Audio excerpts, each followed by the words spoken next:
এই যে পথ দেখছেন, এই পথ ধরে এগিয়ে গেলেই পৌঁছে যাব আমাদের নবগ্রাম থানার হিজরুল গ্রাম। শহরের ব্যস্ত থেকে একটু দূরে এলেই যেন পরিবেশটা বদলে যায়। চারপাশে সবুজ, গ্রামের শান্ত রাস্তা, মাঠের আবহাওয়া আর সেই চেনা মাটির গন্ধ। এখানে সকালটা শুরু হয় প্রকৃতির ডাক আর দিনটা এগিয়ে যায় খুব আনন্দই একটা ছন্দে। হিজরুল গ্রামের আসল সৌন্দর্য এখানকার সবুজ প্রকৃতির জন্য নয়, এখানকার মানুষ, সরলতা আর আন্তরিকতা। পথে পরিচিত মানুষের দেখা হলে দুটো কথা, আরো বাড়ির সামনে বসে একটু গল্প। এই ছোট্ট ছোট্ট মুহূর্তগুলোর মধ্যে গ্রামের জীবনের আসল আনন্দ লুকিয়ে থাকেন।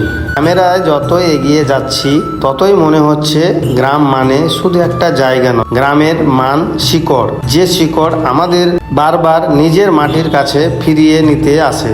এই হিজরুল গ্রামের পথ হাঁটলে একটা জিনিস খুব সহজেই চোখে পড়ে, এখানে মানুষ আলাদা হতে পারে কিন্তু মনগুলো আলাদা নয়। এই গ্রামে সব ধর্মের মানুষ পাশাপাশি বসবাস করে। কারো বাড়িতে উৎসব এলে আনন্দটা শুধু পরিবারের সীমাবদ্ধই থাকে না, প্রতিবেশীরও সেই আনন্দের অংশ হয়ে ওঠেন। আবার কারো বিপদ এলে ধর্মের পরিচয় নয়, এগিয়ে আসে মানুষের পরিচয়ে। একই গ্রামে রাস্তা দিয়ে সবাই চলেন, একই মাঠের হাওয়া সবাই উপভোগ করেন, সুখ দুঃখে একে অপরের পাশে দাঁড়ান। ছোটদের হাসি, বড়দের গল্প আর প্রতিবেশীদের আন্তরিকতা, এই সব মিলে তৈরি হচ্ছে হিজরুল গ্রামের আপন পরিবেশ। আসলে একটি গ্রামের সৌন্দর্য শুধু তার সবুজ মাঠ, পুকুর বা মেঠো পথ নয়, গ্রামের সবচেয়ে বড় সৌন্দর্য হলো মানুষের ভালোবাসা আর পারস্পরিকতার সম্মান। হিজরুল গ্রামের আমাদের সেই কথাটা মনে করিয়ে দেয়, ধর্ম যার যার কিন্তু মানবতা সবার।